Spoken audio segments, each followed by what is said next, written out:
সবর মানে এমন নয় তোমাকে কেটে কেটে টুকরা করবে আর তুমি চেয়ে চেয়ে দেখবা এটা সবর না। সবর ধৈর্য এমন একটা গুণ, যার ভিতরে যত ধৈর্য সে তত বেশি সফল। আচ্ছা, কিছু কাজ আছে না, ওই যে তার চিকন চিকন তারের, ওটা যদি ধৈর্য না হয়, সে যদি সবর ওয়ালা না হয়, সে ওই জিনিসটা ঠিক করতে পারবে কখনো?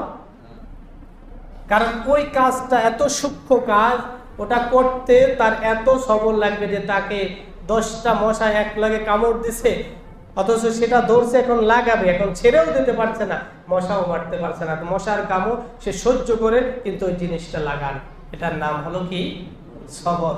আর এই যারা সবর করতে পারবে, আল্লাহ তাআলা বলেন আমি তাদের সাথেই আছি। সুবহানাল্লাহ।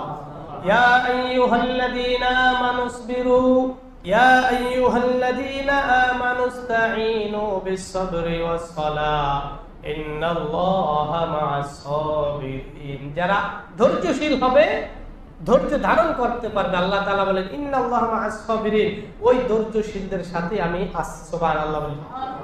তাহলে আল্লাহ কাদের সাথে থাকেন? ধৈর্যশীলদের সাথে থাকেন। আল্লাহ তাআলা অন্য আয়াতে বলেন ইয়া আইয়ুহাল্লাযীনা আমানুসবিরু ওয়াসাবিরু ওয়ারাবিতু ওয়াত্তাকুল্লাহ লাআল্লাকুম তুফলিহুন। হে মুমিনরা, তোমরা ধৈর্য ধারণ করো, ধৈর্যের কাজে ধৈর্য ধারণ করো। আল্লাহ তাআলা বলেন দেখো, একে অপরের সাথে প্রতিযোগিতা করো। কিসের প্রতিযোগিতা? ওয়াসাবিরু ওয়ারাবিতু। কিসের? আল্লাহ তাআলা বলেন প্রতিযোগিতা করো শত্রুর মোকাবেলায়। শত্রুর মোকাবেলায় তোমরা কঠোরতা অবলম্বন করো। কেউ তোমাকে একদম দেওয়ালে তোমার পিঠ ঠেকিয়ে দিয়েছে, এখনো কি তুমি ধৈর্য ধারণ করে বসে থাকবা? আল্লাহ তাআলা বলেন না, এত ধৈর্যের প্রয়োজন নাই, তুমি শক্ত হাতে দমন করো। ওয়াসাবিরু ওয়ারাবিতু, মোকাবেলা কত, এবং আল্লাহ এক আল্লাহর উপরে তুমি ভরসা রাখো, শক্ত হাতে মোকাবেলা করবা। যখন তুমি ধৈর্য ধরতে ধরতে ধরতে তোমার ঘর থেকে ঠেকাতে ঠেকাতে একদম এসে ওয়ালে লাগিয়েছে, এখন আর তোমার পিছনে যাওয়ার কোনো সুযোগ আছে? এই যে ওয়ালের পরে আর কিছু আছে নাকি? এখন বল এখানে আসছো, এখনো তোমাকে ধাক্কায়, তাহলে তুমি একবার কি করো?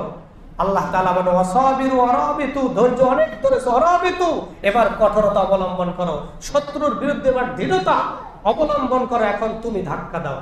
তুমি ধাক্কা যখন দিবা, দেখবা ওগুলো সমস্ত শত্রু তোমার থেকে ঝরে পড়ে যাবে আর তুমি সবল হিসাবে দাঁড়িয়ে যাবে, কারণ তুমি এত সময় যে ধৈর্য ধারণ করেছে। এজন্য আল্লাহ তাআলা বলেন ইন্নাল্লাহা মা'আস-সাবিরিন, তুমি যে এত ধৈর্য ধারণ করেছো, এখন ওয়ালে ঠেকলে পিঠ চলে আসছে, এখন তুমি ঝাঁকাই দিয়েছো, এই ঝাঁকি তুমি দাও নাই, আমি আল্লাহ তাআলা ফেরেশতার মাধ্যমে ঝাঁকি দিয়ে তোমাকে সবল করলাম, আর শত্রু জালেম যারা আছে তাদেরকে আমি ছিন্ন ভিন্ন করে দেবো। সুবহানাল্লাহ। এজন্য সবর মানে এমন নয় তোমাকে কেটে কেটে টুকরা করবে আর তুমি চেয়ে চেয়ে দেখবা এটা সবর না। সবরের সংজ্ঞা জানতে হবে। হ্যাঁ, তুমি ধৈর্য ধারণ করো, কেউ গালি দিছে, একটা চট দিছে, একটা গালি দিছে, ধৈর্য ধরো, বাস একটা দুইটা গালি তো, এরপরে তোমাকে একদিন মাইর দিয়েছে, ধৈর্য ধরো, তোমার উপরে জুলুম করেছে, একটু ধৈর্য করো, এরপরে ধৈর্য ধরতে ধরতে তুমি আর তোমার যাওয়ার কোনো সুযোগ নাই, পিছনেও নাই, সামনেও শত্রু নাই, এবার তুমি সবল হও, দৃঢ়তা অবলম্বন করো। ইয়া আইয়ুহাল্লাযীনা আমানুসবিরু ওয়াসাবিরু ওয়ারাবিতু, এবার আর কোনো সুযোগ নাই, দৃঢ়তা অবলম্বন করো, আমি আল্লাহ তোমার সাথে আছি। দেখবা জালেম শত্রু তোমাদের থেকে আলাদা হয়ে যাবে, ছিন্ন ভিন্ন হয়ে যাবে, আর তোমাদের সবল অবস্থা আল্লাহ লাঞ্ছনা নাই, অপমানিত নয়, তোমাকে ইজ্জতের সাথে আল্লাহ দাঁড় করিয়ে দেবেন। সুবহানাল্লাহ। এজন্য পারবো তো?